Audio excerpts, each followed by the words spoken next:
Alors tout de suite dans le vif du sujet, pour vous rappeler cette cartographie MAREP depuis 2017 avec 34 centres de compétences et 4 sites adultes. Et comme je vous le disais l'année dernière, j'étais un peu triste parce qu'on a 4 sites adultes qui n'ont pas rempilé, si je puis dire. Faute de temps, faute de personnes dédiées justement pour assurer cette transition ado-adulte. Donc malheureusement des sites qui n'ont pas été remplacés. Alors pour avoir échangé depuis avec les nouveaux responsables ou les responsables en question qui sont éventuellement partis ailleurs, ils sont toujours partants pour voir des malades adultes. Et ça, c'est une bonne nouvelle. Et justement, avec Ségolène qui travaille sur la transition, c'est l'occasion aussi de, même si on n'est pas centre de compétences, on peut quand même l'afficher dans notre réseau. Et ça, on en reparlera. Alors, comment est notre réseau actuellement? J'avais tardé un peu à valider auprès de tout le monde, tous les candidats, la labellisation, parce que cette labellisation n'arrivait pas. Elle est arrivée toute fin 2023, hein, je crois que c'était le 31 décembre, au journal officiel. Et vous n'avez toujours pas reçu votre courrier officiel de la DGOS de mission en tant que centre de compétences ou site constitutif. Mais maintenant, je peux vous le confirmer. Tout le monde est reçu dans MAREP. On a eu 28 candidatures de centres de compétences et donc cette nouvelle candidature de site constitutif avec 2 nouveaux centres en pédiatrie en Guadeloupe. Et on est très content parce que c'était un site qui n'existait pas. Et à Strasbourg avec Isabelle Talon. Donc ça donne ça, et c'est l'infographie qu'a fait Tiffaine, pardon, je vais un peu vite, je la remercie encore de tout le travail qu'elle fait pour m'aider, parce que moi j'ai pas de chef de projet dans ma REP, et donc une infographie qui reprend l'ensemble du réseau, qui est assez bien réparti je trouve, et un beau réseau de prise en charge de proximité. Ça c'est la nouvelle plaquette MAREP. L'ancienne datait d'il y a une dizaine d'années et elle est en cours de tirage. Je crois que c'est pas encore complètement livré, mais donc elle sera à votre disposition si vous en souhaitez. Et bien sûr, en tant que centre de compétences, site constitutif, etc., vous pouvez nous réclamer et on vous enverra des lots à travers Tiffaine pour que vous les ayez dans votre site de consultation. Un petit mot juste pour le site internet. On a un site MAREP qui est validé par notre institution, c'est-à-dire l'hôpital Necker, mais tout le gros, je dirais, du réseau est géré par Neurosphinx. J'en ai parlé déjà l'année dernière, mais je le répète parce que ça a été un gros travail de mise à jour, encore une fois de Tiffaine, avec des portes d'entrée par ville, si vous souhaitez être dans une région donnée, peu importe le praticien, ou des portes d'entrée par praticien, ou une porte d'entrée par maladie. Elle a fait le gros travail de répertorier ceux qui étaient plus spécialisés dans un domaine plutôt qu'un autre, malformation anorectale, maladie de Hirschsprung, dysgénésie caudale, etc. Pour les praticiens, les soignants, n'hésitez pas à nous signaler des anomalies, ça arrive, des coquilles, à travers le petit courrier sur lequel Tiffaine réceptionne pour mettre à jour, c'est très important. On a également demandé lors de la mise à jour quels étaient les correspondants adultes, parce que le transfert, c'est quelque chose qui, évidemment, vous avez compris, on en parle depuis ce matin, nous tient à cœur. Et tous les centres quasiment ont joué le jeu, c'est-à-dire qu'ils nous ont donné des noms de correspondants adultes. Alors ça vaut ce que ça vaut, parce que ce n'est pas toujours de correspondants qui sont complètement aguerris à la maladie de Hirschsprung, la malformation rectale, mais c'est déjà ça, je dirais. Et vous avez compris qu'on est très investi aussi dans le plan maladie rare numéro 4. Donc je pense qu'on va vraiment être là très sollicité pour justement mettre à jour, et y compris avec les associations de patients, tout cet aspect-là de la prise en charge adulte qui fait vraiment défaut, en tout cas sur MAREP. Voilà, ça c'est le formulaire. Aline a fait aussi un travail de mise à jour alors j'en ai peut-être oublié, mais j'en ai compté 10 programmes ETP. On était un petit peu déçus. Alors elle me fait 10, 11. Donc j'en ai oublié un. Pardon à celui que j'ai oublié. En bleu, celui qui a été financé par Neurosphinx, l'appel à projet. Donc c'est pas mal, je le disais ce matin, mais ça, c'est des sites dédiés à MAREP, parfois aussi à Marvu, parfois dans différentes autres spécialités. Mais je trouve que c'est déjà un bel effort de la part de tous nos praticiens d'animer ces ateliers qui sont quand même aussi très chronophages. Et si je voulais revenir sur le colloque dont j'ai parlé ce matin, qui a été extrêmement fédérateur l'année dernière. C'était aussi pour relever tout ce qui était ressorti de cette journée. C'était pas seulement une journée pour se retrouver, c'était une journée aussi pour parler des choses qui fâchent. Et ce qui a été vraiment relevé par les associations de patients qui étaient présents, c'est l'absence de réseau adulte, je viens de le dire, mais pas seulement pour MAREP, mais pour beaucoup de spécialités. Je ne parle même pas de la déficience intellectuelle, où le réseau adulte est très, pas dire indigent, mais presque, avec souvent des enfants qui, quand ils grandissent, restent avec les praticiens pédiatriques. La question et ça c'est exactement ce qu'on a relevé dans le groupe de travail du PNMR 4, c'est-à-dire quid du réseau, quid du dossier médical et du transfert de l'énorme dossier médical de ces patients à travers des outils numériques comme par exemple Mon Espace Santé, mais encore faut-il l'alimenter. Quid de l'éducation thérapeutique chez ces enfants qui deviennent adultes, où on a vu qu'il y avait des exemples aujourd'hui de programmes, mais pas tant que ça. Et puis, un groupe que j'ai appelé les premières fois, c'est un groupe de travail qu'on va mettre en place dans le cadre du plan maladie rare numéro 4, c'est accompagner les premières fois, et j'entends par là la première consultation gynéco, on en avait parlé l'année dernière, première consulte uro, première consulte aussi concernant sa vie sexuelle, et le premier emploi, qui sont la première fois que je vais à la fac, toutes ces premières fois de la vie du jeune adulte où beaucoup nous ont challengés sur le fait qu'ils se sentaient extrêmement seuls et pas toujours très bien accompagnés, en tout cas par les soignants. Donc ça, c'était juste comme ça, en vrac, mais toutes ces réflexions qui ont émergé et qui ont fait l'objet aussi de discussions dans le cadre de la préparation du plan maladie rare numéro 4, donc on y reviendra forcément. Donc ça, pour vous dire effectivement qu'on était dans ce groupe de travail où la première chose qu'on a dite, enfin en tout cas pas moi, mais on était une quinzaine à réfléchir, c'est qu'il fallait trouver un nouveau mot, parce que transition, parfois, ça prêtait à confusion, surtout quand on parlait des endocrinologues ou à des chirurgiens qui s'occupent de la transition de genre. Ce e-learning, j'en ai parlé ce matin grâce à la persévérance de Ségolène, on a pu le mettre en ligne, on en a parlé, et puis ces podcasts, dont un a été dédié à la malformation anorectale par Mme Sarnaki et l'autre sur la maladie de Hirschsprung que j'ai fait avec Rare à l'écoute, et ce podcast Franchir, que vous pouvez écouter quand vous voulez, avec un format qui est intéressant quand même, parce que justement c'est quand on veut. Alors les RCP, pour ceux qui nous suivent, vous avez vu qu'on a changé de nom et on a entre guillemets sauvé, chers confrères, qui s'apprêtaient à disparaître, cet énorme travail qu'avait fait Steven Knafo, le même que ce matin, qui a multiples qualités, dont celle d'avoir créé cette entreprise et qui souhaitait passer la main. On a pu le récupérer, donc vous voyez, c'est la même charte graphique, mais ça s'appelle Skimit. On parlait ce matin des associations qui seraient éventuellement partantes pour être présentes aussi dans nos discussions, en tout cas certaines discussions de dossiers. Moi, je me dis que pourquoi pas. Après tout, ça pourrait être intéressant aussi d'avoir leur regard. C'est vrai que pour l'instant, aucune ne s'est connectée. Ça, c'est celle qu'on a faite pour MAREP. On discute 3-4 dossiers à chaque fois. C'est tous les 2 mois. On a augmenté la fréquence et il y a une 50aine de médecins inscrits. Alors, on est toujours une dizaine, mais je trouve que c'est des moments aussi très intéressants sur un plan pédagogique et notamment pour les internes ou les jeunes chefs de clinique. Et puis, j'ai essayé de relever tous les projets de recherche en cours dans notre réseau.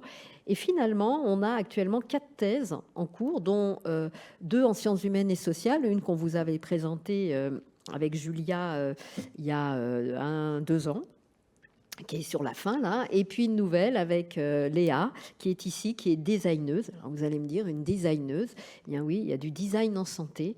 Et je me suis lancée et je co-dirige cette thèse avec l'ENSAD, les Arts Déco, dans l'école doctorale sacre de l'ENS rue d'Ulm.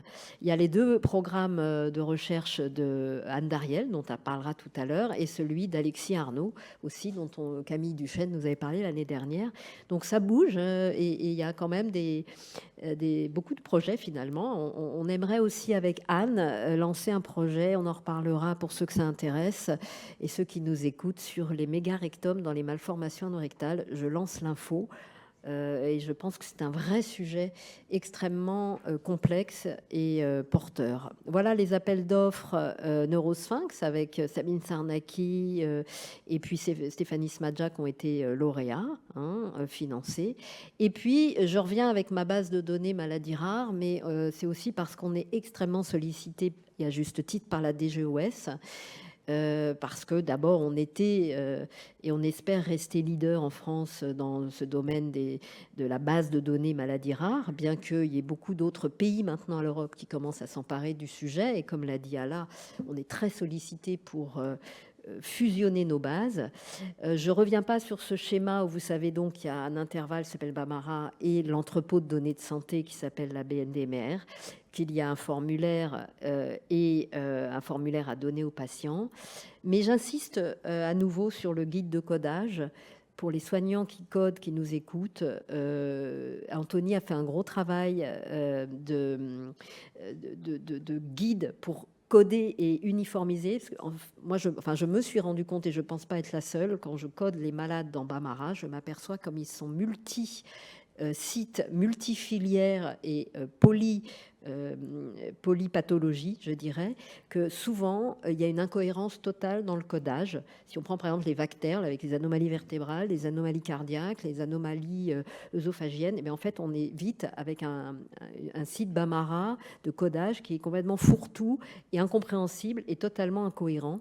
Et je pense qu'il va y avoir un énorme travail de gestion de la qualité des données dans Bamara, qui nous attend d'ailleurs, sur les 1 400 000 patients enregistrés. Et en tout cas, dans MAREP, je pense que c'est super parce que je trouve que vraiment tout le monde joue le jeu maintenant de saisir, et on va vous aider davantage, vous l'avez vu ce matin, mais je pense qu'il faut bien saisir. Saisir beaucoup plus encore, mais bien saisir. Sinon, ça n'aura pas de sens et les données seront inexploitables. Ça, c'était nos files actives et vous voyez qu'on se maintient avec des files actives tout à fait correctes pour des maladies rares. Ça, c'est ce qui est enregistré dans la base Bamara que Anthony a extrait ces derniers jours. Donc, ça saisit. Et les autres années, je râlais un peu parce qu'on ne saisissait pas, mais ça y est, on saisit. Les aides à la saisie, on en a parlé ce matin. Voilà les demandes qui nous ont été faites qu'on va honorer.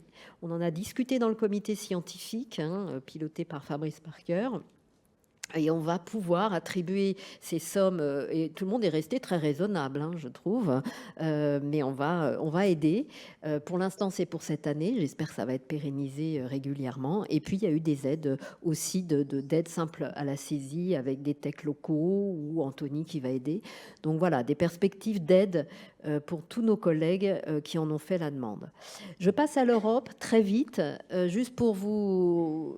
On a rempli cette horrible base de données d'auto-évaluation des réseaux européens de référence.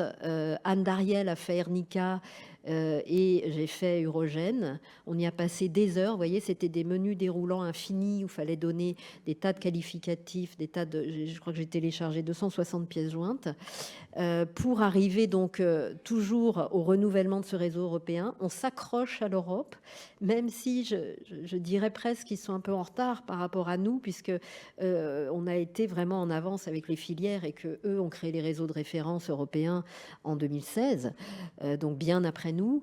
On a quand même, et là, Elgonemi et moi et Rafik, qui ne voulait pas être sur la photo, mais Rafik, je vous ai retrouvé tout au fond. On vous voit quand même.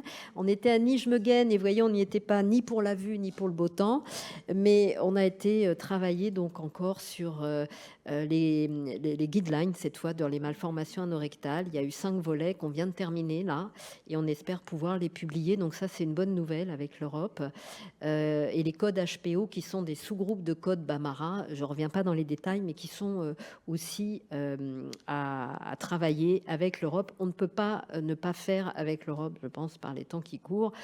Ça, c'est le codage des malformations rectales qui a été validé avec Orphanet et l'Europe il y a 2 ans maintenant. Je vous en avais déjà parlé, ce qui nous permet de coder à bon escient dans Bamara.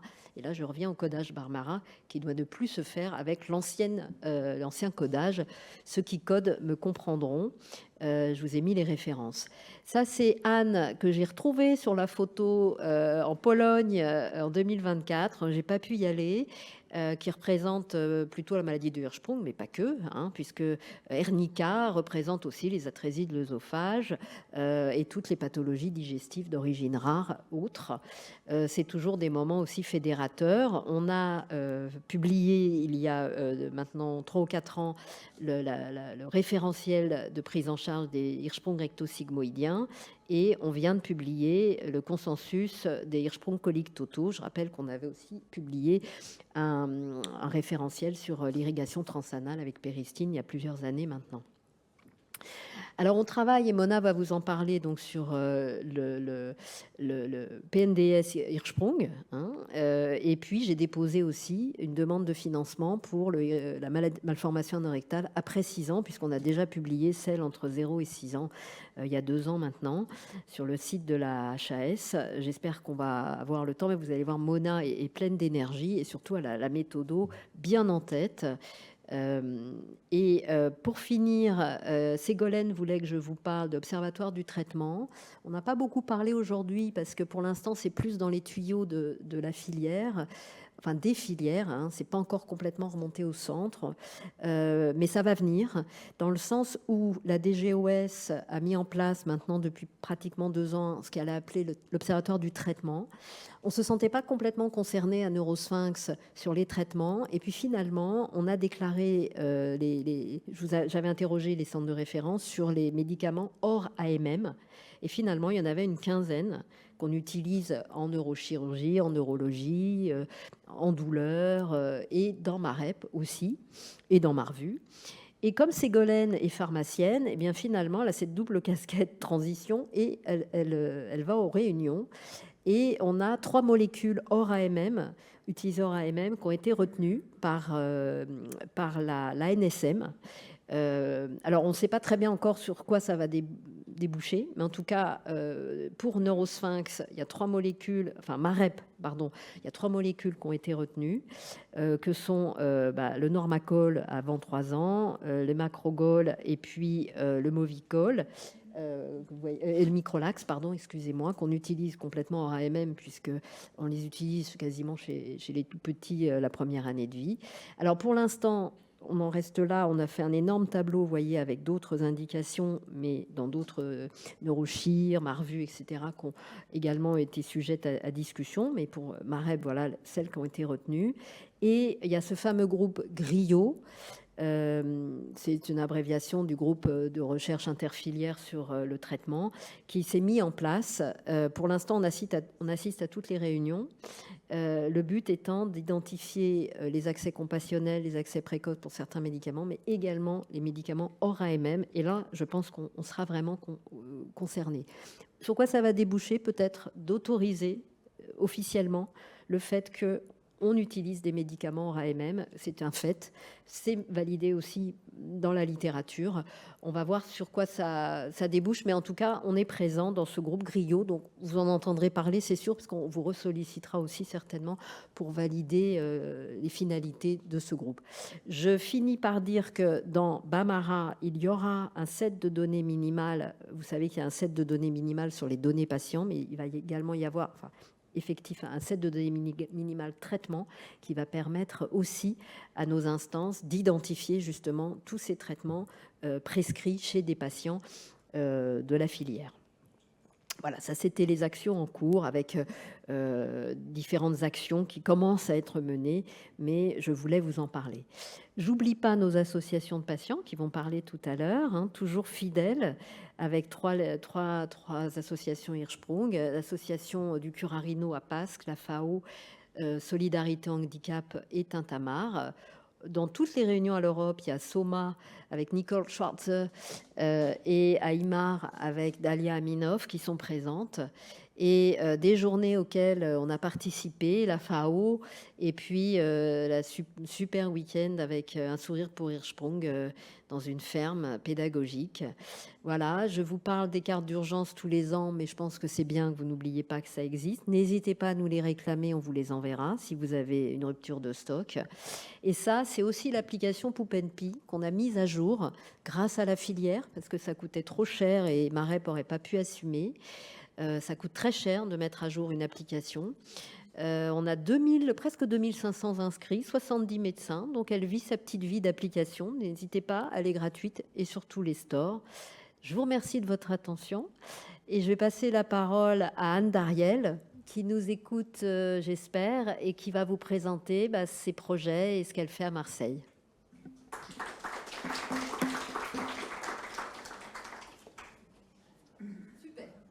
Vous m'entendez? On t'entend très bien.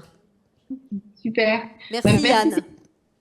Merci de m'avoir invité à parler de notre projet actuelle et de notre labellisation. Une labellisation dont je te remercie parce que tu nous as vraiment beaucoup soutenu et beaucoup aidé. Et donc, je vais vous parler de ce projet d'équipe à Marseille qu'on mène depuis quand même maintenant de nombreuses années.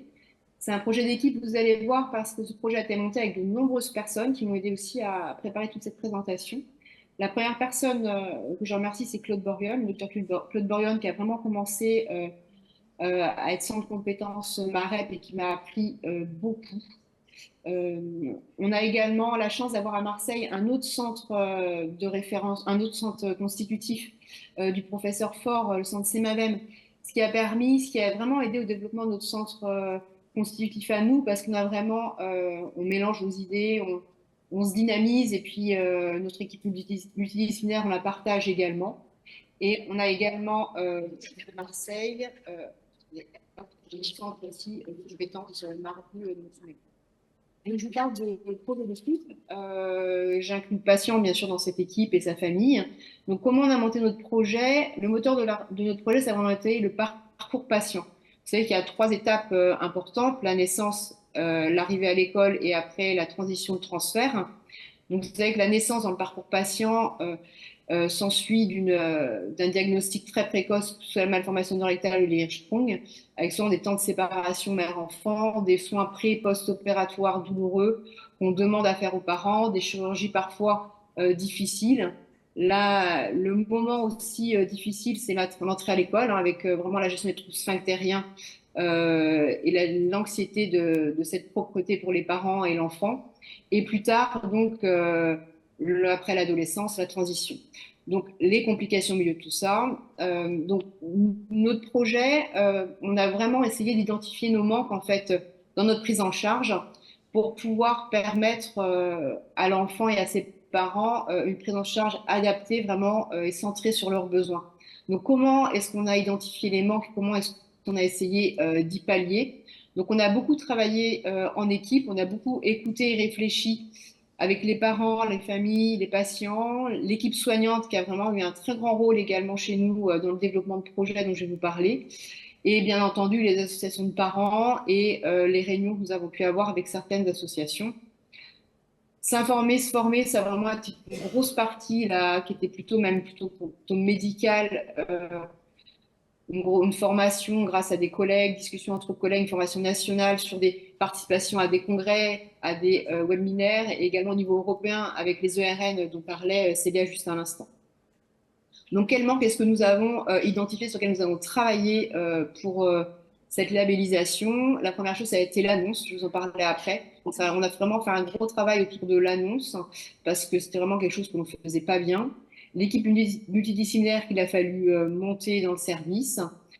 On travaille actuellement on a des travaux en cours sur la douleur et l'accompagnement des parents.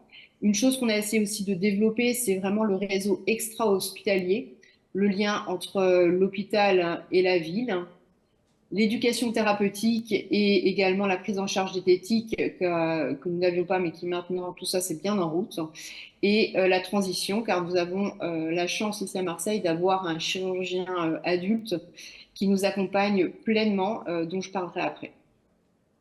Et bien sûr, nos projets de recherche médicale qui avancent tranquillement. Donc, tout d'abord, l'équipe multidisciplinaire que nous avons montée. Donc, bien sûr, je vous disais, j'en inclus dans cette équipe multidisciplinaire l'enfant, ses parents et la fratrie, qu'on n'oublie pas. Donc, notre équipe soignante, on a de nombreuses infirmières qui sont très impliquées dans la prise en charge des patients MAREP et qui nous partagent au quotidien leurs idées et qui nous donnent des pistes d'amélioration. On a 2 psychologues dans le service, mais c'est maintenant plutôt Perrine Lambet qui va prendre en charge la filière. Elle prend aussi en charge la filière CEMAVEM. La diététicienne que Manon Boyer, que j'ai la chance d'avoir maintenant en consultation avec moi depuis plusieurs mois, et ça j'en parlerai après, c'est un énorme changement pour les enfants et les parents. Les infirmières d'éducation thérapeutique. On a une pédiatre aussi, une gastropédiatre qui nous aide pour la gestion de tout ce qui est problèmes nutritionnels et croissance. La secrétaire MAREP, alors là c'est vraiment un maillon essentiel pour nous, enfin pour moi du moins aussi, parce qu'elle connaît vraiment quasiment tous les patients et elle arrive à bien coordonner toute leur prise en charge, le docteur Duclos qui est le chirurgien adulte, et bien sûr après on a aussi des stomathérapeutes pédiatres, une assistante sociale dédiée et toute l'équipe chirurgicale. Donc tout d'abord, la première chose sur laquelle on a travaillé, c'est l'annonce. On a eu la chance de toute l'équipe multidisciplinaire à rencontrer Madame Cardozo, l'association Tintamarre, il y a un peu plus d'1 an maintenant, et pour discuter de l'annonce. Et vraiment, ça a été un moment clé et extrêmement important pour l'amélioration de notre qualité de soins. On s'est rendu compte, on sait déjà un peu, mais que l'annonce, c'est vraiment le début de cette relation avec l'enfant et les parents, et que c'est vraiment le moment clé où on doit nouer le lien, où on doit établir une confiance, parce qu'en fait, tout ce qu'on va dire au moment de cette annonce va être fixé dans la tête des parents, et que tout ça, ça va compter pour toute notre prise en charge et la confiance qu'ils ont en nous jusqu'au moment du transfert de l'adolescent. Donc une chose très importante qu'elle nous a apprise et qu'on fait maintenant, c'est que l'annonce, on a changé notre façon de faire, on l'a fait plus dans la chambre, on l'a fait dans une salle d'annonce. On se met autour d'une table et il n'y a pas seulement les parents et le chirurgien, il y a également des membres de l'équipe multidisciplinaire qui viennent et qui sont disponibles. Les points vraiment clés qu'elle a mis en évidence, mais des choses dont on n'avait pas forcément conscience en tant que chirurgien. Maintenant, quand on parle, quand on annonce la pathologie aux parents, on présente d'emblée l'équipe soignante. On ne dit pas je suis le chirurgien, on dit voilà l'équipe, vous allez être entouré. On a des infirmières, des auxiliaires, des psychologues, une assistante sociale, la diététicienne, la stomathérapeute. On présente l'ensemble de l'équipe pour permettre de montrer déjà qu'on a une communication entre nous et on fait extrêmement attention aux mots qu'on va employer. On annonce d'emblée le parcours patient, c'est vraiment quelque chose sur lequel Mme Cardozo avait insisté. On explique d'emblée aux parents le parcours de A à Z jusqu'à la transition. Bien sûr, on le fait avec la temporalité de la famille, hein, on va pas forcément, on va aller au rythme de la famille, mais il est vrai que on choisit nos mots et qu'on essaie de ne pas minimiser en fait la pathologie de leur enfant. On parle aussi maintenant à la master sur la notion de maladie chronique, mais on parle également de rétablissement, de projet de vie. On parle de parcours de vie, d'accompagnement de l'enfant, de ses parents, de la fratrie, et on parle d'équipe en incluant le patient. On insiste beaucoup aussi on essaie de privilégier puis d'insister d'emblée sur le lien parent-enfant et de la famille-enfant. Et on explique également qu'on a développé maintenant un bon réseau avec la ville et que finalement, quand ils vont rentrer chez eux, ils ne seront pas dans la nature, mais qu'ils peuvent avoir droit à un accompagnement. Donc ça, c'est vraiment la première partie sur laquelle on a beaucoup travaillé et qui fonctionne beaucoup mieux maintenant, je l'espère. La deuxième partie sur laquelle on a beaucoup travaillé, c'est le lien hôpital-ville. Donc on a la chance à Marseille d'avoir une HAD pédiatrique qui est très active, qui nous aide beaucoup dans tous les soins que l'on réalise à domicile qui sont liés à la maladie, les dilatations, les nursing. On a une énorme aide de la part de l'HAD. Les enfants sortent en HAD régulièrement pour les nursing, par exemple pour les Hirschsprung. Mais également, cet HAD va permettre aux parents qui rentrent à la maison, qui ne sont pas encore rentrés à la maison, qui ont été hospitalisés pendant 1, 2, 3 semaines depuis la naissance, d'accéder à des conseils pour des soins du nouveau-né classique, également un accompagnement parental, puisque cet HAD pédiatrique est également à une équipe bien pourvue. Il y a une psychologue, une assistante sociale, donc il y a vraiment tout un complément en fait, de prise en charge. Donc quand je parle de soins à domicile, c'est vraiment des soins difficiles qu'on peut faire en pré- post-opératoire, les nursing, les stomies. Et grâce aux discussions qu'on avait eues avec les familles et avec les infirmières, on avait développé ce projet qui est en cours. Là, on est au milieu de projet à peu près. J'en avais déjà parlé l'année dernière. On a développé un projet qui s'appelle Hirsch HAD. C'est un projet infirmier, un projet paramédical, qui va évaluer l'impact sur le stress parental d'un accompagnement HAD pour les soins de nursing dans la maladie de Hirschsprung. Donc vraiment, on inclut des enfants, des petits, des moins de 2 mois, et on a 2 groupes, on a un groupe HAD et sans HAD. Et on va, au bout de quelques mois, après la chirurgie, après l'arrêt des nursing, voir si cette aide d'HAD va diminuer le stress parental. On va également regarder si on améliore le lien parent-enfant, si on diminue la charge ressentie, puis après, nous, on a des critères plus chirurgicaux qu'on va évaluer. Donc ça, c'était vraiment la partie qu'on a développée. Les parents nous font un retour, je n'ai pas encore analysé les données, hein, mais les parents nous font un retour très agréable et on sent vraiment qu'ils arrivent à la chirurgie beaucoup plus sereins. Et on a l'impression comme ça, je n'ai pas analysé les données, mais qu'on a moins de complications et de hospitalisation avant la chirurgie. L'autre chose qu'on a beaucoup développé également, c'est dans le réseau Hôpital-Ville. C'est notre réseau de kinés avec une kiné experte qu'on a la chance d'avoir dans la région, je vais en parler après. Également le côté éducation thérapeutique avec le docteur Myrna Haddad qui est responsable du projet d'ETP sur Marseille, Faustine Robichon et Pauline, qui sont les deux infirmières dédiées. Donc vous savez que la prise en charge des troubles sphinctériens dans la Hirschsprung ou dans les malformations non rectales, c'est extrêmement complexe. Ça nécessite, moi je trouve ça très complexe, ça nécessite vraiment une prise en charge multidisciplinaire avec différentes stratégies en fonction des troubles de l'enfant. Donc le plus facile à régler finalement, c'est les règles diététiques et le traitement médical qu'on peut mettre pour la consistance des selles, mais la partie qui est vraiment et le volume des selles pour améliorer cette défécation. Mais le problème principal, ça va être chez ces patients des problèmes de vidange rectocolique, de dysynergie. Et ça va nécessiter quand même des soins qui sont complexes, qui sont difficiles parfois à réaliser à la maison, qui sont difficiles à garder dans le temps et des soins multiples qu'il faut évaluer extrêmement régulièrement. Donc c'est vraiment compliqué, je trouve, pour les familles et les parents d'intégrer toute cette prise en charge qui est parfois difficile. Donc ce qui va nécessiter du côté, j'arrive plus à annoncer, ce qui va nécessiter en fait d'avoir un lien très important entre notre prise en charge hospitalière, de développer le lien avec la prise en charge extra-hospitalière et de bien se coordonner, de bien poser des indications d'une façon vraiment très adaptée à chaque patient, de chaque stratégie qu'on va ajouter dans notre thérapeutique. Donc, la première chose dont je parlais tout à l'heure, c'était la diététique. Donc là, la diététique, je ne pensais pas que ça avait un tel impact sur la prise en charge des patients, mais depuis que j'ai Manon Boyer en consultation avec moi, sur les consultations MAREP en multidisciplinaire avec ou sans la gastro-entérologue, à vrai dire, j'ai l'impression que c'est vraiment un point de départ qui est essentiel et je conseille vraiment que c'est vraiment la première chose à faire, je pense, dans un centre MAREP, c'est vraiment d'axer la prise en charge d'emblée sur la diététique, vu les effets bénéfiques qu'on va avoir. Après, toute la mise en place des autres stratégies, kiné, péristine, neurostime, tout ça, va falloir bien intégrer l'ordre dans lequel on va traiter les patients.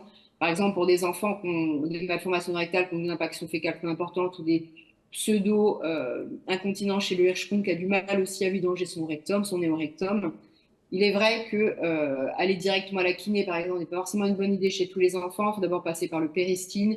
Certains n'en ont pas besoin, donc vous pouvez aller directement à la kiné. Il faut vraiment avoir une évaluation très précise de chaque patient et aussi discuter beaucoup pour savoir ce que chaque patient et chaque famille est prête à l'instant T à faire et le temps dont ils ont besoin finalement pour mettre en place tous ces soins qui peuvent être difficiles à la maison.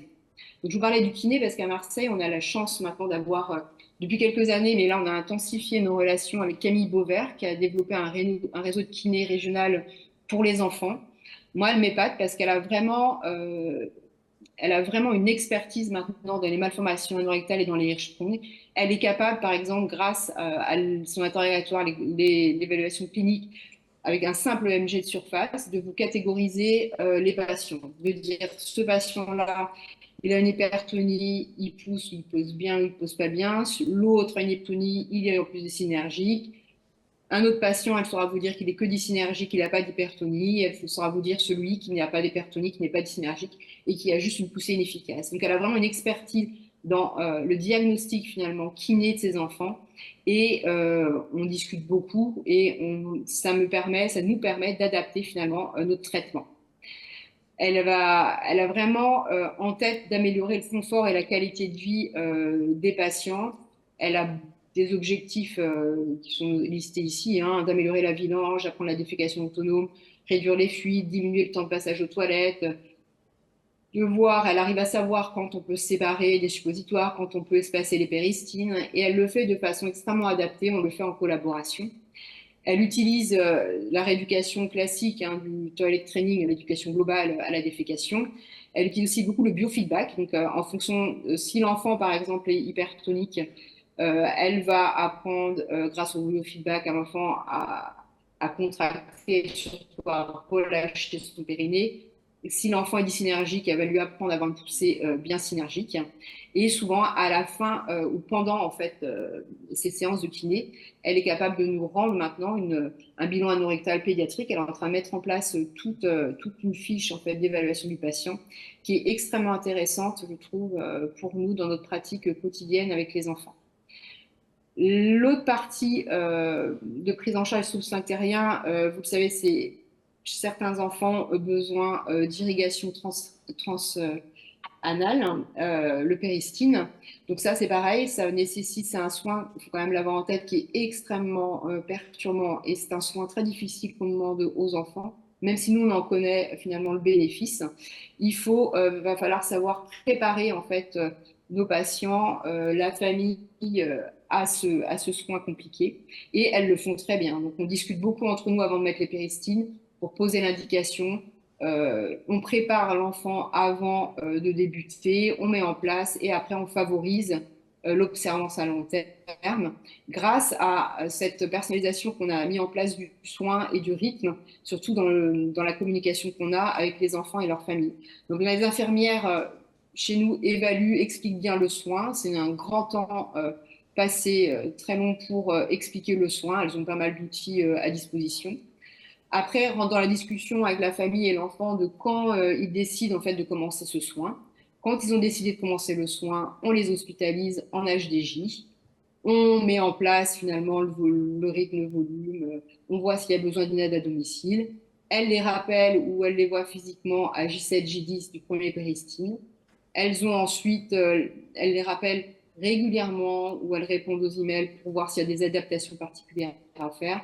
Nous, on les revoit du côté consultation vraiment médicale à 1 mois, 2 mois s'il faut, vraiment pour favoriser l'observance en regardant les difficultés vraiment rencontrées, en adaptant finalement tout le volume, le rythme, le ballonnet qu'on gonfle, tout ça en fonction de la tolérance de l'enfant. On rajoute un aidant s'il y a besoin, avec pour but vraiment que l'enfant tolère ce soin, que la famille aussi tolère ce soin, qu'on ait une observance, une efficacité optimale, vu le soin quand même difficile qu'on demande à la famille de réaliser, à l'enfant de réaliser. J'ai encore un problème de... Voilà. La dernière partie de notre projet, là, vraiment multidisciplinaire, ça a été de développer la transition. Donc la transition, on a pu la développer grâce au docteur Julie Duclos, qui s'est beaucoup impliquée dans la prise en charge de ces enfants depuis maintenant plusieurs années. Et grâce également à Perrine Lambel, la psychologue qui va intégrer MAREP là début juillet, qui était déjà dans le centre Semavem depuis quelques mois. Donc, comment ça se passe la transition et le transfert à Marseille? À Marseille, il y a une structure appelée l'Appart, qui est un espace dédié à la transition pour les adolescents dès l'âge de 14 ans. Ça fait partie de l'hôpital d'enfants. Ça a été développé par le professeur Mille, qui est neurologue pédiatre. Donc, c'est un endroit vraiment sympa. L'accueil, le design est sympa. L'accueil, vous voyez, l'accueil, il y a des jeux, il y a plusieurs salles de consultation qui sont plutôt jolies, qui ne ressemblent pas à l'hôpital. Il y a des salles polyvalentes où là sont réalisés les différents ateliers, les cafés parents. Donc c'est vraiment un endroit sympathique dans lequel on aime bien venir travailler et dans lequel les enfants se sentent à l'aise. Comment se passe la transition? Donc d'abord, il y a ce petit rendez-vous, ce grand rendez-vous plutôt, on va dire, d'accueil avec une rencontre avec la coordinatrice du lieu, le bilan de transition pour voir quelles sont les attentes éducatives et puis de l'adolescent. Il y a ensuite un entretien d'information diagnostique qui est fait en consultation avec le médecin référent.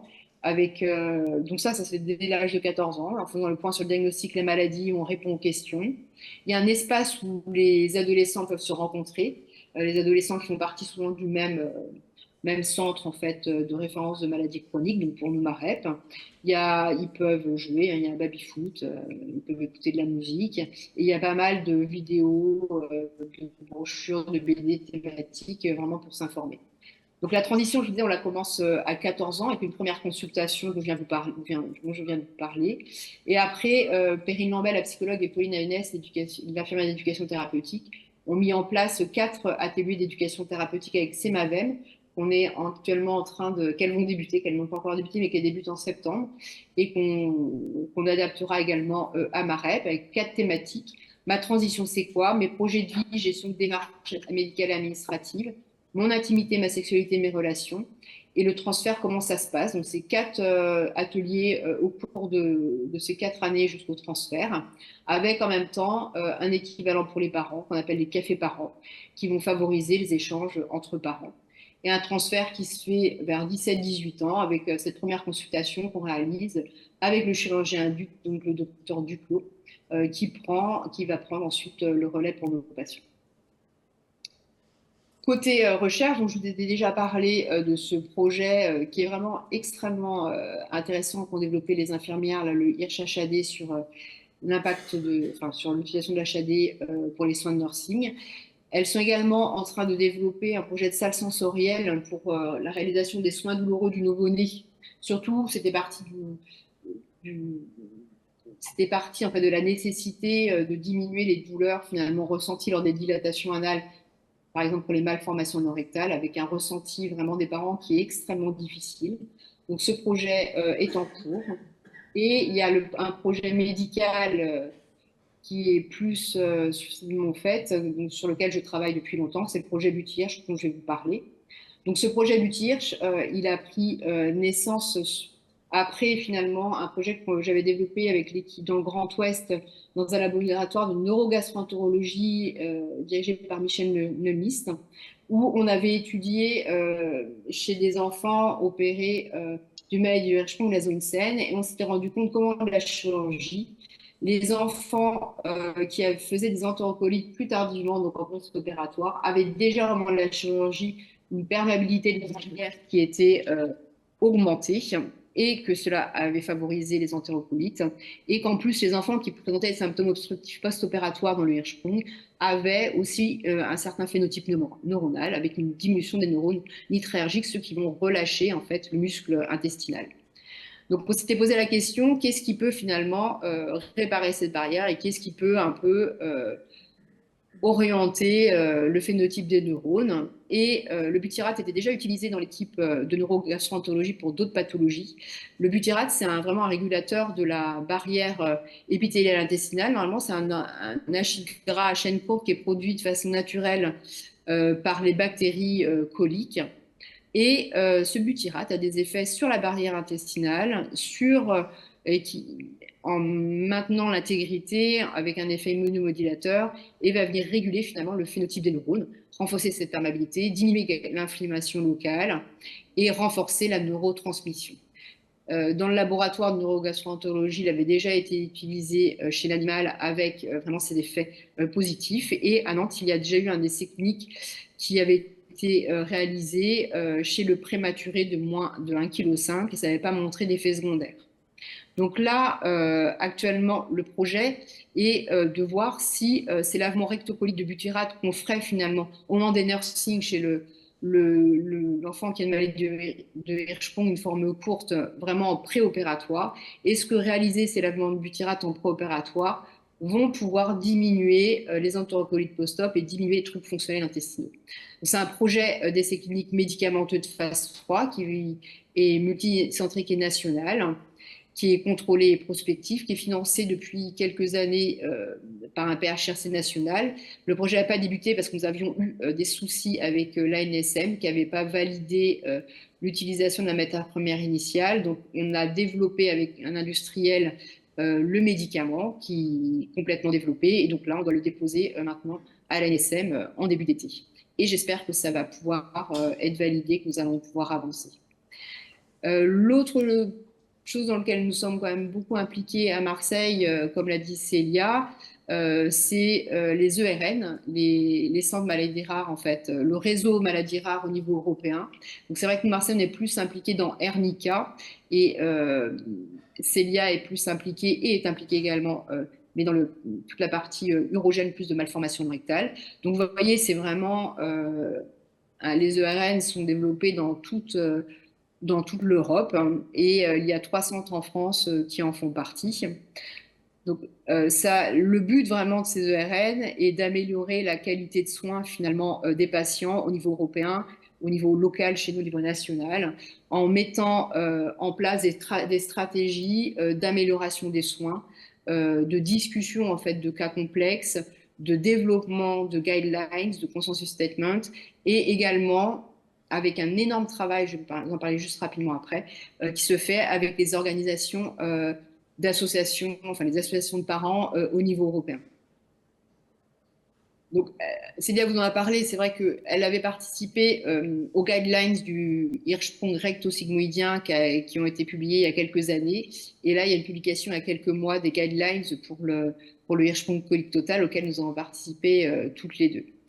Et la dernière chose dont je voulais vous parler, c'est ça, c'est qu'au niveau européen, il y a également le développement d'un parcours patient pour le Hirschsprung. Il doit y avoir l'équivalent, je pense, pour les malformations anorectales, Célia pourra peut-être en parler, qui est vraiment un travail très intéressant qui a été mené par l'équipe SOMA, l'équipe allemande, l'association de parents allemande, auquel nous avons participé aussi, et qui est vraiment un projet. Vous pouvez regarder sur le QR code pour télécharger ce Passion de journée. C'est vraiment un projet qui est extrêmement, extrêmement intéressant.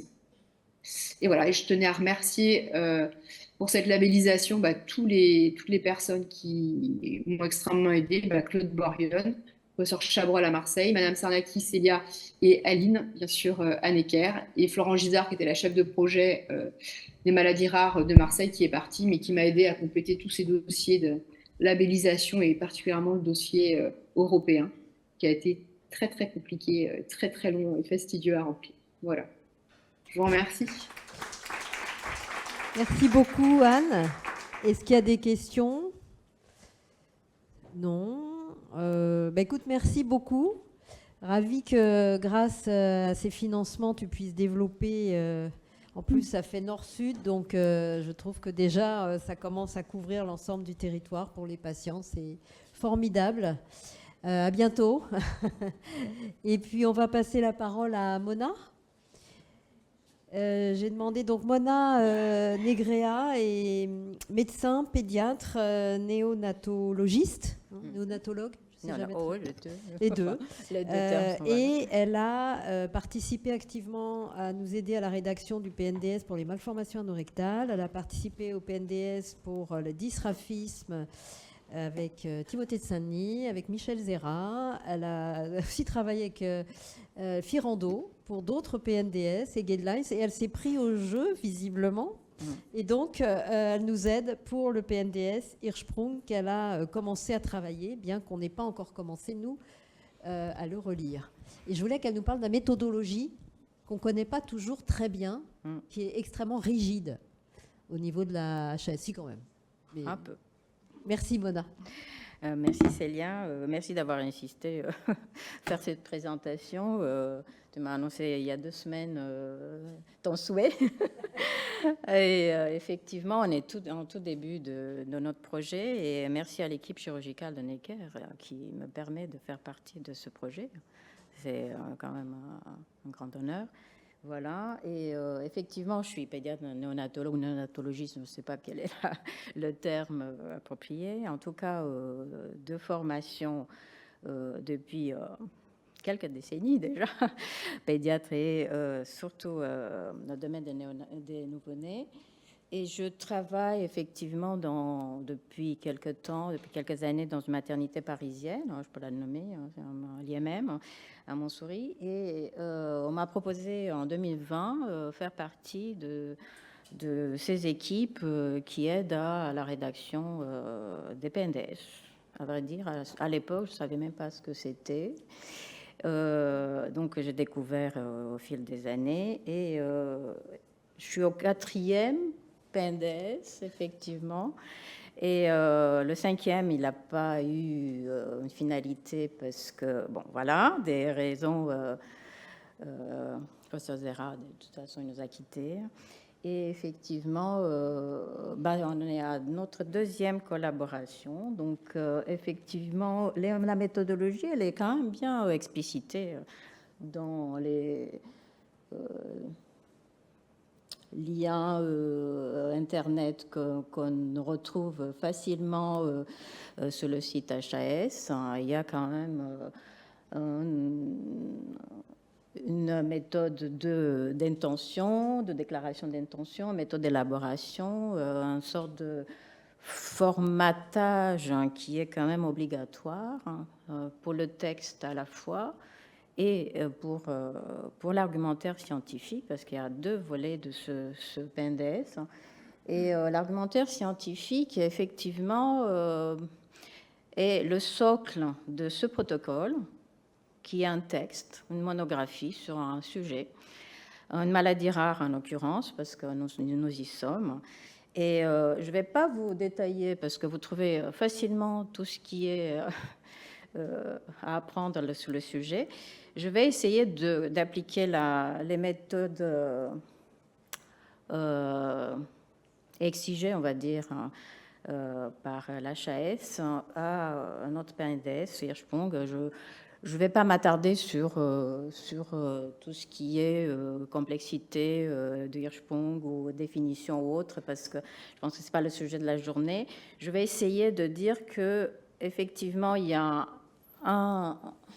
une première étape d'élaboration de ce texte qui part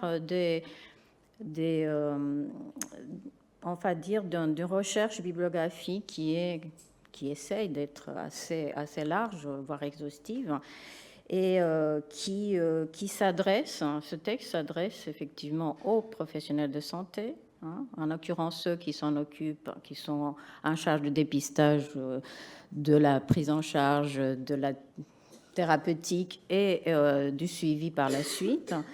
Et il y a un volet collaboratif, puisque ça doit être le produit d'un consensus. À mon sens, ces textes sont des textes qui s'adressent à un public de professionnels et un public plus large, mais qui doivent véhiculer des informations qui sont unanimement acceptées, on va dire, par les experts d'abord, les experts en charge de cette maladie, et puis en général par les données actualisées dans le monde, carrément, c'est pas qu'au niveau de la nationale. Je voulais juste dire que ces textes, ce protocole doit être un texte facile à lire, et que j'ai retrouvé dans mes recherches bibliographiques des études, par exemple aux États-Unis, qui parlent de la lisibilité et de cette possibilité que tout le monde comprenne ce qui est dit sur une maladie. Il y a même un article sur Hirschsprung qui évalue, avec plusieurs méthodes linguistiques, quel est le niveau de compréhension des parents par rapport à cette maladie. Donc c'est très intéressant. Les explications doivent être claires, pertinentes, bien évidemment actualisées. Ça veut dire qu'on véhicule des informations, on va dire, unanimement acceptées au niveau scientifique actuel. On sait bien que la médecine, c'est quelque chose qui évolue en permanence et que peut-être ce qu'on dit là, dans 5 ans, ça sera soit contredit, soit amélioré, soit effectivement perfectionné. Il y a un volet historique de la maladie. Le Hirschsprung, c'est une maladie très ancienne, on va dire décrite déjà depuis fin 19e, par un médecin danois qui a, lors d'un congrès, effectivement, a essayé de raconter ses expériences ou ses constatations sur 4 cas de mégacolons congénitaux, effectivement à issue fatale à l'époque. Et l'évolution durant tout ce temps, depuis un siècle et demi, on va dire, pour la compréhension de cette maladie, pour l'issue et les propositions thérapeutiques, pour le suivi. Et là, on parle effectivement de comment dirais-je, de qualité de vie, de ce qui devient ces patients opérés, quel est leur suivi immédiat à court terme, à long terme, voire leur vie dans 40 ans, on va dire. Et effectivement, en faisant ces recherches de lecture, parce que finalement, la première étape, c'est une recherche bibliographique de mise à plat du sujet, on va dire. Il y a d'abord les défis du diagnostic, qui concernent un public plus large. Et de là, ça découle tout le reste. Quel est le pronostic? On parlait de classification ce matin, voire cet après-midi. Effectivement, on essaie d'être pédagogique et simplificateur pour que tout le monde comprenne. Ce n'est pas toujours facile. Il faut qu'il y ait un consensus par rapport aux termes, par rapport aux classifications, par rapport aux termes qu'on utilise et qu'on véhicule dans ces textes. L'information, elle peut aider au diagnostic. Le rôle de protocole, c'est, pour moi, en premier lieu, c'est une information qui touche tous les professionnels de santé visés en question, tous ceux qui vont traiter et qui vont prendre en charge par la suite ces patients. Donc, effectivement, on doit occuper la toile. On parle de l'annonce diagnostique. Moi, j'ai des souvenirs de l'annonce diagnostique avec des noms de maladies et des parents qui vont sur Internet et rechercher immédiatement qu'est-ce que c'est et ne pas avoir un retour trop clair. Donc, ce protocole va prendre la place à ces aléas informatifs. Et je pense que c'est très important. Et de notre côté, ça permet de faire connaître la maladie dans tous ses aspects, y compris le pronostic, les formes qui sont très diverses et les défis de la chirurgie et du suivi à long terme. Il s'agit des patients qui vont lire ces protocoles et qui vont effectivement vouloir apprendre l'essentiel sur ce qui leur arrive et ce qui leur est arrivé. Donc, je ne vais pas revenir là-dessus. Le diagnostic, effectivement, concerne un public de spécialité beaucoup plus large. Il s'agit en premier des néonatologues, pédiatres, néonatologues, puisque la plupart des diagnostics se font en période néonatale. Je ne vais pas revenir là-dessus. Des pédiatres, des chirurgiens pédiatres, des chirurgiens adultes, et après, effectivement, des gastro-entérologues et médecins de famille dans le sens où le suivi ultérieur doit être assuré par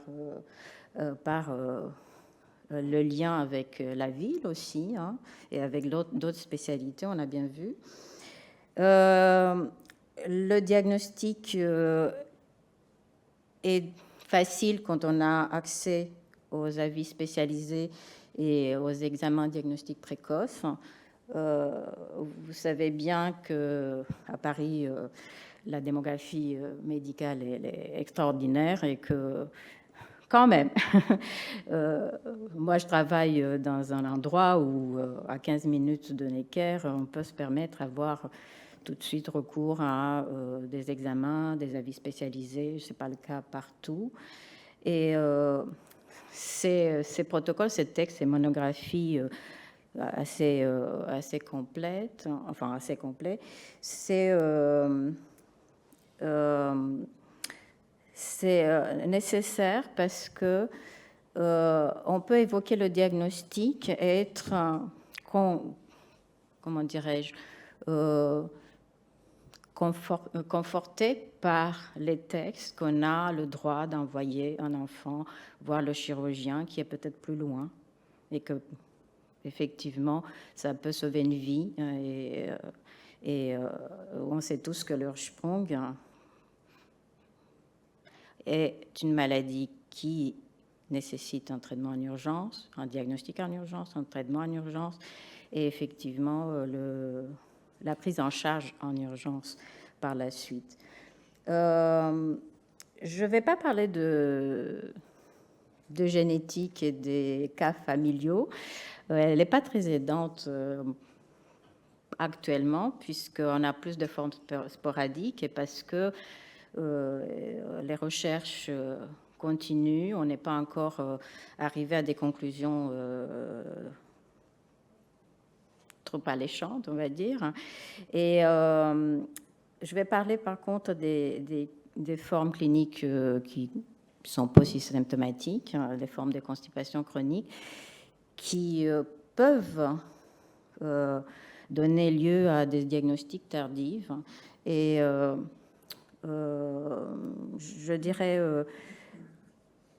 peut-être c'est banaliser le fait que ce diagnostic est fait en période néonatale, mais moi, mon premier cas de diagnostic, c'était un bébé de 6 mois qui est arrivé aux urgences une nuit, comme d'habitude, à 2 heures du matin, avec des parents excédés qui demandaient de l'aide. Et c'était peut-être une chance que j'ai évoqué ce diagnostic, parce que on a tous des idées un petit peu arrêtées sur la question.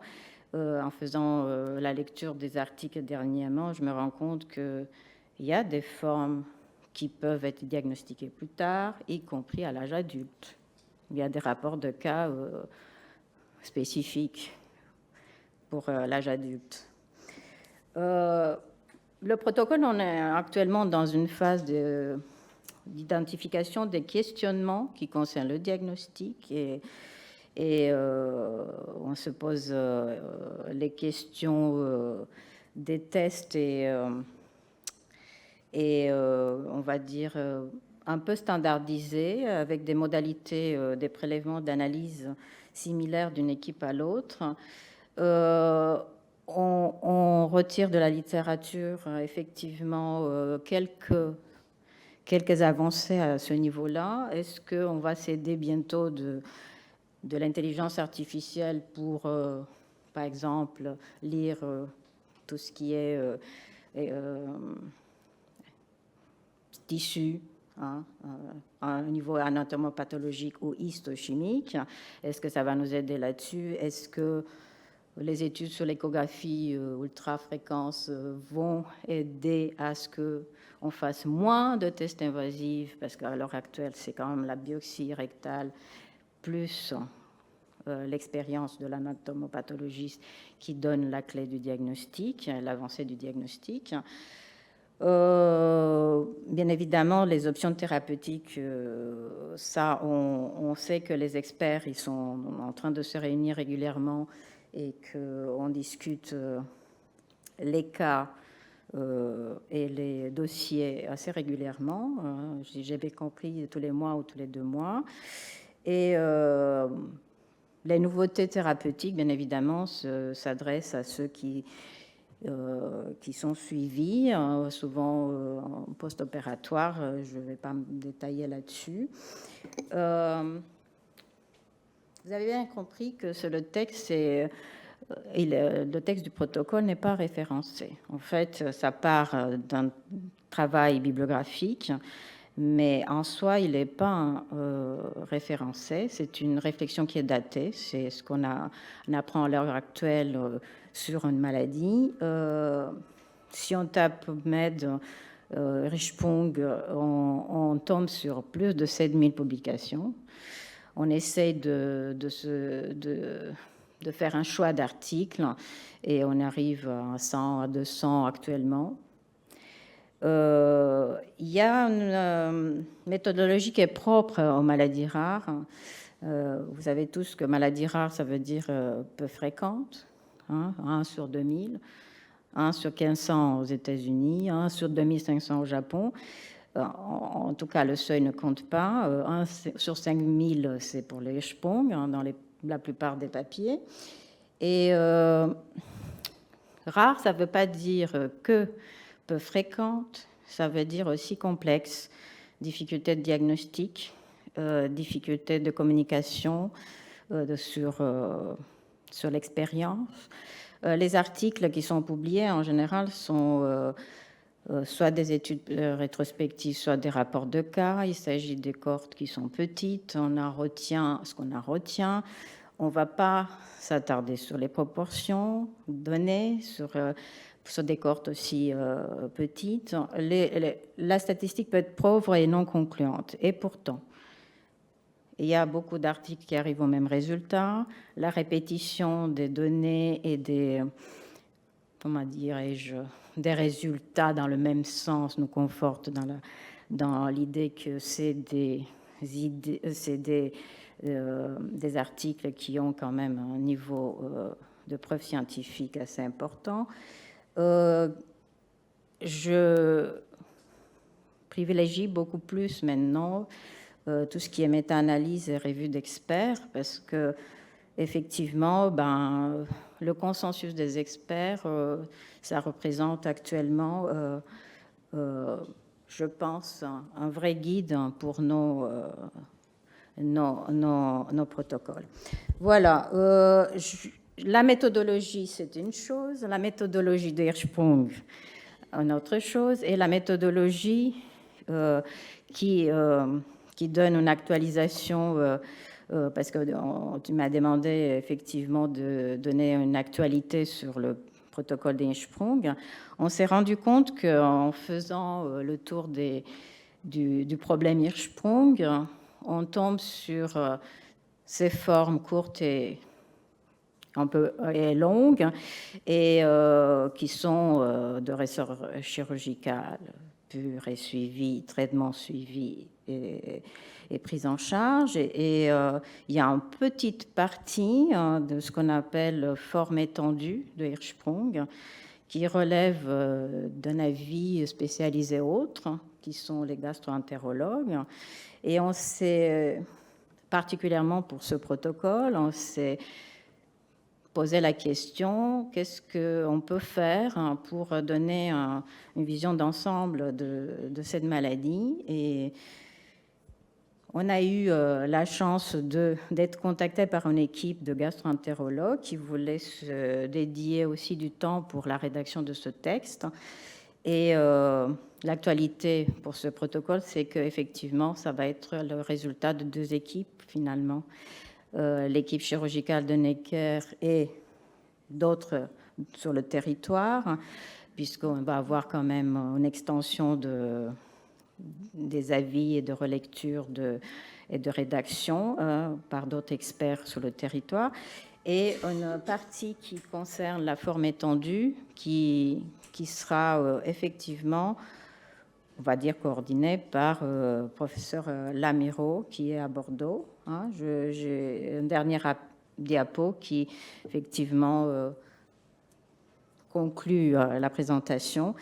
À part ce travail de recherche bibliographique, de mise en forme, d'échange et de rédaction, il y aura une rédaction de certains chapitres par des experts dédiés et une relecture globale par plusieurs experts, chacun son champ de recherche, et pas en dernier, les associations, puisque ce texte est dédié aux professionnels de santé, mais il est dédié surtout aux patients. Voilà, je vous remercie. Merci beaucoup, Mona. Est-ce qu'il y a des questions ? Avant de passer la parole à nos 2 associations, justement, pour rester dans le vif du sujet, merci encore pour tous ces éclairages. Vous avez compris que la gestation est en cours, mais qu'on progresse. Donc Stéphanie, c'est Stéphanie qui va parler. L'association Un sourire pour Hirschsprung va nous présenter son travail de l'année et des années précédentes d'ailleurs. Et puis... du coup. Ah bon? Bah oui. D'accord, ok.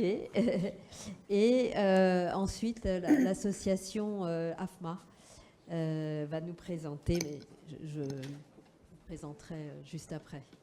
Merci. Bonjour à tous. Tout d'abord, je tiens à remercier la filière pour son accueil.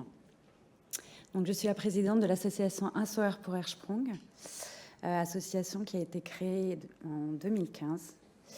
Alors nous, on est accessoirement basé sur le quotidien de l'enfant, de la famille et de la fratrie.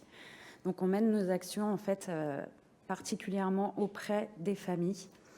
On soutient également énormément l'hôpital Necker, avec qui nous avons eu la chance de pouvoir signer une convention de partenariat il y a plusieurs années maintenant, ce qui nous a permis de pouvoir mener des actions au sein de l'hôpital, notamment les Noëls des enfants hospitalisés, où donc on venait avec le Père Noël, maquilleuse, magicien, et plein de cadeaux pour les enfants, pour le Père Noël, hein, qui nous a qui apportait un petit peu de douceur dans ces moments très compliqués, notamment pour les familles et surtout pour les enfants. Des moments qu'on a vécus, des moments où on s'est complètement senti seul et abandonné, bien qu'on avait une équipe médicale au top autour de nous. On a voulu donner ce que nous n'avons pas eu. Et c'était vraiment un besoin, je dirais presque vital. Voilà.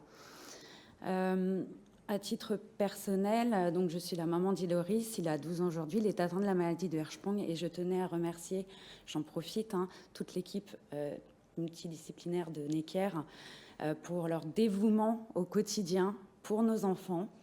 Et je parle aussi au nom des familles qui m'entourent, puisque j'ai aujourd'hui près de moi quasiment 290 familles qui nous suivent sur les réseaux sociaux, avec qui nous sommes en contact et à qui nous apportons notre aide donc au quotidien, qu'elle soit morale, psychologique ou administrative également, puisqu'il faut savoir que pour nous, parents, quand on apprend ce diagnostic et qu'on a tout le parcours du combattant à mettre en place, on est bien content d'avoir un soutien derrière.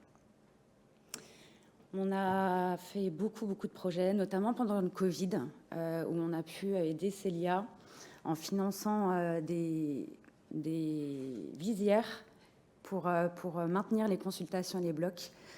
Pour moi, c'était essentiel que notre engagement ne s'arrête pas parce qu'il y a une épidémie, qu'on ne peut plus sortir de chez nous.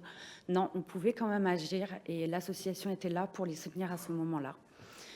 Nous finançons également tous les ans un projet musique au service de gastro-entérologie. Donc chaque année, nous finançons ce projet-là. C'est donc des musiciens qui passent dans les chambres. On sait tous que la musique est une thérapie pour les enfants et donc ce projet nous tient à cœur. Nous le finançons également chaque année. Un dernier projet donc, qui est très récent, qui date de 2022-2023.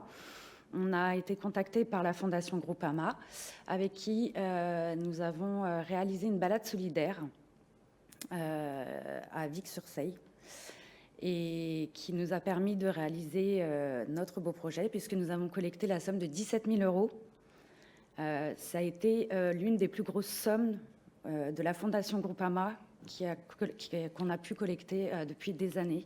Donc on était assez fiers.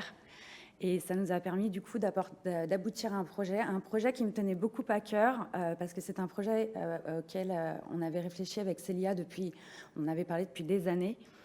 Et donc, on voulait que ça tourne autour du cheval. Et donc, on a pu créer un séjour de répit, d'équithérapie, donc pour les enfants, les parents et la fratrie, parce qu'il ne faut surtout pas oublier la fratrie. Ils font partie de la maladie aussi. Et donc, ça a été un moment très riche en émotions, très simple, à l'image un peu de l'association, très familiale. Et donc, nous avons pu passer un très beau week-end que je vais vous laisser du coup découvrir en vidéo.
Voilà. Merci beaucoup. Une dernière chose, voilà, je sais qu'on a regardé, je sais qu'il y a les familles qui nous regardent actuellement. Je tiens aussi également à remercier tous mes bénévoles, tous les membres de l'association qui sans eux, on ne pourrait pas aujourd'hui aboutir à ce type de projet. Ils se reconnaîtront, hein, je ne vais pas tous les nommer. Et voilà, dans le malheur, parfois, on peut faire de très très belles rencontres et ça peut devenir aussi un grand bonheur. Je vous souhaite une bonne fin de journée. Merci Stéphanie. Et on va laisser la parole à l'AFMA et sa chargée de communication, Madame Laure Chimielewski. C'est bon? Je suis désolée, je me suis entraînée. On tenait à ce que, parce que vous allez nous expliquer tous vos projets futurs. Je sais que ça bouge beaucoup à l'AFMA. Et on vous laisse conclure la fin de cette journée. Merci. Merci beaucoup. Ah oui, sur le gros bouton vert. Pardonnez-moi, je ne suis pas habituée. Merci beaucoup de me laisser la parole et vraiment merci beaucoup pour votre accueil. Donc l'AFMA, l'association francophone des malades de Hirschsprung, a été créée il y a bien longtemps, en 2000. Et c'est donc une association très installée, mais dans laquelle il y a eu pas mal de mouvements ces derniers mois, puisqu'en fait la présidente Carole Nova, qui était présidente depuis 2013, a démissionné de ses fonctions fin d'année dernière. Et donc c'est Carole Chavel qui est la fondatrice de l'association, qui a repris les rênes de l'association. Donc en fin d'année, Carole a lancé un appel à candidature et à bonne volonté et volontaire pour relancer et redonner du souffle à l'association. Et donc aujourd'hui, l'association s'appuie à la fois sur des membres historiques comme Delphine, Axel et Carole, et puis de nouveaux visages comme Baptiste ou Amandine et moi-même. Donc moi-même, je suis la maman d'un petit garçon qui est atteint de la maladie et qui a 6 ans et demi. Voilà. Alors, on se renouvelle dans les membres et on a une nouvelle dynamique. Cela dit, nos enjeux et on conserve nos fondamentaux qui sont d'offrir une représentativité en fait aux malades et à leurs familles, de développer l'information médicale des familles, favoriser le contact entre les familles et aider la recherche. Alors bon, aujourd'hui, on doit avant tout relancer une dynamique dans l'association, mais ce sont nos fondamentaux. Alors, voilà, on a plusieurs projets depuis le début de l'année pour redonner du souffle et relancer une nouvelle dynamique. Donc, tout d'abord, depuis 2024, on a reconstitué une équipe dynamique avec un réseau de bénévoles pour répondre aux familles et à leurs interrogations, aux nombreuses demandes et sollicitations que l'on a quotidiennement sur le site internet, sur nos réseaux sociaux. On a également relancé et reconstitué un comité scientifique et on essaye de recréer du lien entre membres de l'association et adhérents. Et l'une de nos premières actions, ça a été le 16 mars, d'organiser une rencontre entre les familles avec des médecins, Madame Natio qui était ici tout à l'heure, psychologue, pour recréer du lien. Donc cette rencontre a eu lieu à l'hôpital Robert Debré, puis on était tout de même une 60aine de personnes. L'idée, c'est vraiment de refédérer les familles et les membres de l'association.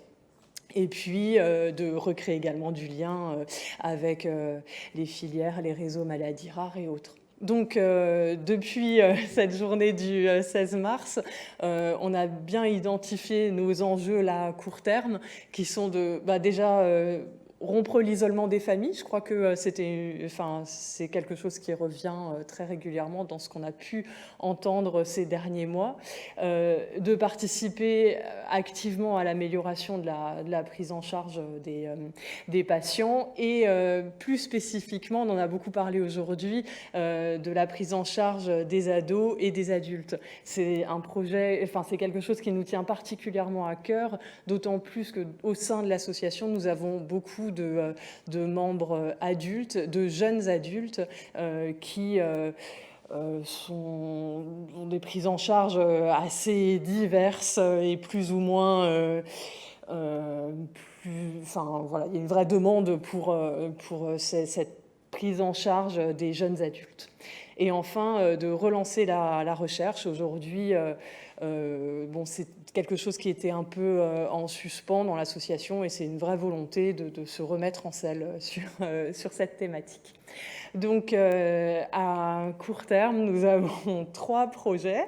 Un premier qui est de créer un dépliant d'information qui présenterait l'association et la maladie de Hirschsprung, que nous cherchons à diffuser dans les CHU qui prennent en charge les patients atteints de la maladie, et pour en faire en fait un support à l'annonce diagnostique et d'emblée être présent auprès des familles et les soutenir en ayant un mot d'ordre, vous n'êtes pas seul face à la maladie. Ensuite, l'une de nos fidèles bénévoles, Fanny, qui est elle-même atteinte de la maladie et à la fois elle est infirmière puéricultrice, elle se lance actuellement donc dans un Tour de France et dans le cadre de son Tour de France, elle a pour objectif donc de visiter différentes maternités de niveau 1 pour faire connaître la maladie, puisque c'est souvent, c'est souvent en maternité que les premiers signes apparaissent. Donc, son objectif là est de vraiment diffuser un maximum d'informations dans les maternités de niveau 1. Et pour accompagner ce Tour de France, nous avons lancé une initiative que nous avons baptisée Sa pique-nique entre Hirschsprung. Donc, au fil de son périple, on propose en fait aux familles qui sont concernées par la maladie de se rencontrer autour d'un pique-nique pour déjà faire connaissance et échanger entre familles, entre patients. Donc on a eu un premier pique-nique organisé à Angers, un grand succès, et un prochain organisé le 7 juillet à Paris, au Parc Montsouris. Donc voilà, on est avec pas mal d'inscrits à date. Voilà.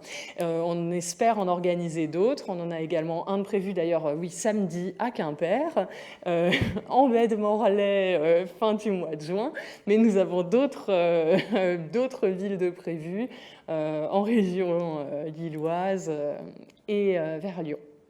Et puis enfin, un grand projet pour la fin d'année, puisqu'en fait, les premières assises de la maladie de Hirschsprung vont être organisées à l'hôpital Robert Debré le 23 novembre de cette année. Dr Langlinet et Dr Montalva sont à l'origine de ce projet et l'AFMA en fait participe à l'organisation de cet événement. Donc l'objectif est de réunir à la fois des patients, des familles, les professionnels de santé et chercheurs pour échanger sur les avancées médicales concernant la maladie de Hirschsprung et d'identifier surtout les besoins qui ne sont pas satisfaits actuellement et de commencer à évoquer des pistes et des solutions pour y remédier. Et donc à l'issue de cette journée, un livre blanc sera créé et sera diffusé. Voilà. Donc c'est un gros projet à l'échelle de l'association qui se relance. Et nous sommes 3 associations de patients qui suivent donc les patients atteints de la maladie de Hirschsprung. Et voilà, nous y serons toutes les trois. Voilà. Et c'est un grand plaisir de pouvoir participer à cet événement ensemble. Voilà. Merci beaucoup. Merci beaucoup. Est-ce qu'il y a des questions ? On conclut là notre marathon. Grosse journée, mais dense, intense. Je rappelle qu'il y aura un replay sur notre chaîne YouTube qui sort en général en différé de 1 à 2 semaines. Et on vous remercie encore d'avoir participé tous si activement à cette journée annuelle. On vous donne rendez-vous pour l'année prochaine, peut-être encore dans un nouveau format. On va réfléchir, on va voir vos questionnaires. N'oubliez pas de voter avec le petit QR code, ça nous aide beaucoup. Et puis, très bonne soirée à tous. On rend l'antenne, comme on dit, et à très bientôt. À bientôt.